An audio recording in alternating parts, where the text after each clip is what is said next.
Many weapons throughout the Yakuza series are carried over from one game to the other, and that includes the goofy ones and overpowered ones. In this video, I want to take a look at some unique weapons from 3 games in particular: Yakuza 0, Yakuza 5, and Kiwami 2. I feel like these games have a good mix of weapons that appear in almost every other game, as well as some of their own exclusive ones. Outside of Like a Dragon, of course, because you know that game works a little bit differently, you see what I'm saying? Anywho, let's first take a look at Yakuza 0. So to start off, in Japan, there's this Japanese sugar candy called Konpeito. What does this have to do with anything? Well, as you can see, you could put these gigantic pieces of Japanese sugar candy on your hands and just go to war. They don't really have like any type of special effect, but you know, you can't throw hands with rock candy. I can't pronounce this, I'm not gonna lie. Ama no Murakumo? Firstly, it's the highest damaging sword in the game, so it will turn your average group of enemies into shredded barbecue chicken. Secondly, the sword shoots projectiles. Every time you swing this sword, it sends out shockwaves. So in other words, you can become a zoner with the highest damaging sword in the game. That's nasty. The Mr. Random is basically an RNG gun. It functions like a normal pistol for the most part, but like, well, I mean, it functions about as normally as a Lego colored gun would anyway. It does something different to enemies every time you shoot them. So, you know, if a bullet grazes an enemy, there's a chance that they can either just fall down like normally, to get a crazy knockback animation, get shot, become stunned, throw up their lunch. It's really just up in the air what happens. It's truly RNG. This gun unfortunately doesn't have a lot of bullets though, so you can only have so much fun before you run out. The Drow Z55 looks more like a normal gun, but it's a tranquilizer gun. It puts them to sleep, quote unquote. Get it? Because it's called the drowsy. You put them to sleep. The sleep effect in this game doesn't exist. What it actually is just a stun. So really it's a stun gun. Get it? Because it stuns people. The colorful parasol is a better version of Mr. Random. Every time you hit somebody with this umbrella, something random happens. You can stun, poison, knock back, shock, and burn enemies with every swing. Since this isn't a gun with limited ammo, you get a lot more mileage out of this. Plus, I mean, it's an umbrella, you know, you got some decent range. The Thunder God staff is OD. I was just talking about reach with the umbrella. The reach on this is like twice as much, and you get crazy attack animations from it. You can clear out whole crowds with just a swing or two if you line it up right. Really, you can just spam heavy attack with this and win. It's the highest damaging staff in the game, and it has the almighty shock effect. But oddly enough, the lightsabers in this game don't have a shock effect. They have a stun effect. That doesn't really, we just keep it pushing. Dynamite nunchucks. Should they be dangerous to both you and the enemy? Yes, but unlike the enemies, you didn't forget to spray yourself with dynamite repellent this morning. Anywho, every time you make contact with an enemy, they explode. Or rather, it's a knockback effect, but you know, it looks like an explosion, so I'm gonna call it an explosion. If you want an equally as dangerous version of this, you know, you can always get the Spark 15,000, which instead of exploding, it just shocks everybody. Which now that I'm thinking about it, I don't even know how you're even holding the Spark 15,000, because they constantly like electrocute you. So I mean, technically, outside of potentially self-harming nunchucks, you also have frozen sardines.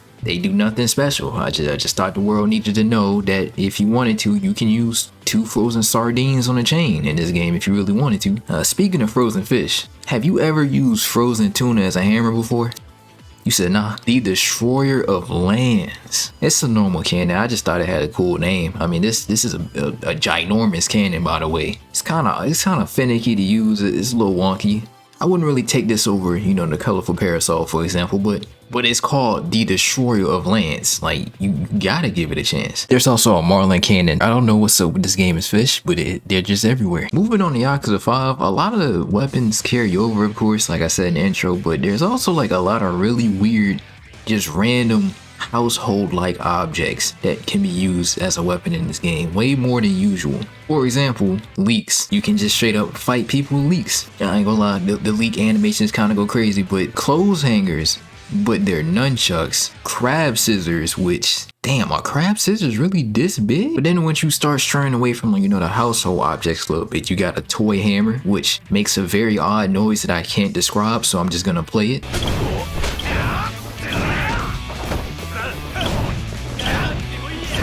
Yeah, I'm sorry if you can barely hear that noise. I mean, it's like a really tiny noise and like the music is just blaring, so I don't know. Of course, you got the lightsabers in this game done justice because they do the shock effect. I may be wrong when I say this, but I'm pretty sure this is the only Yakuza game that has a lightsaber that does a shock effect.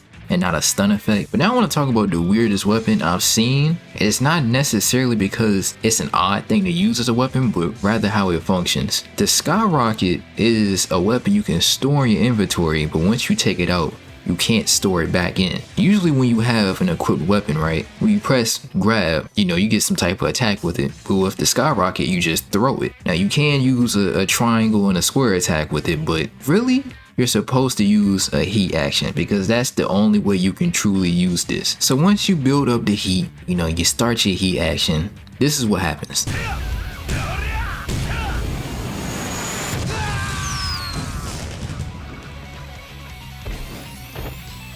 No, your eyes did not deceive you. That man just got launched by a skyrocket and turned into fireworks. But he's somehow okay. I don't get how that one works, but alright. Lastly, I want to talk about Yakuza Kiwami 2.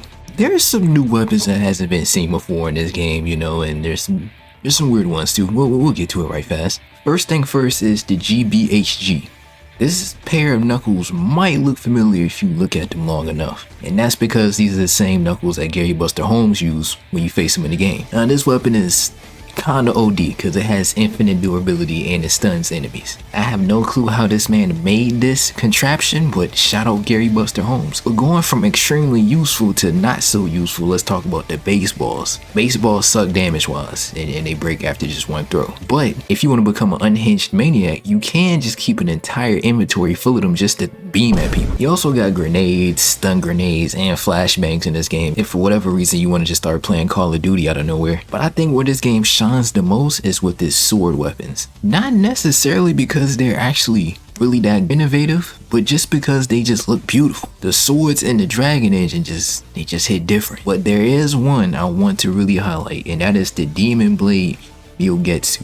Is that how you say it? I hope so. Aside from this looking amazing, this is just Rengoku's sword from Demon Slayer, or General Yamamoto's sword from Bleach, whichever one you prefer. It's a sword that just straight up lights people on fire. As fun as it is to both look at and use, the biggest crime of this weapon and a lot of other weapons in Kiwami 2 in general is that it breaks super fast. You only get 12 swings with it before it's your GG. There's some other demon blades that have some varying effects, such as the Demon Blade Mugetsu, which blinds enemies, and the Silhouette Katana, which paralyzes enemies, aka shocks them. The Morning Tempest Katana, which stuns enemies and has the cherry blossom petals like the Sakura Storm from previous games. The Lightsaber, which doesn't have any type of extra ability for some reason, but instead it has infinite durability. Now for the weapons that do break, there is a weapon mastery ability, but it's kind of finicky to use because you gotta make sure you store your weapon before it breaks for it to work in the next battle. So realistically, if you got a sword with 12 swings, you gotta beat all your enemies in 11. And then you know there's just a bowling ball, a 100-pound bowling ball, by the way. What did this have to do with swords? Nothing. I just wanted to mention it. With that, I pretty much covered all the weapons I really wanted to go over today. If I'm sleeping on any weapons or missed out on anything crazy, let me know. Until then, I'm gonna be live in Xenoverse 2 or something.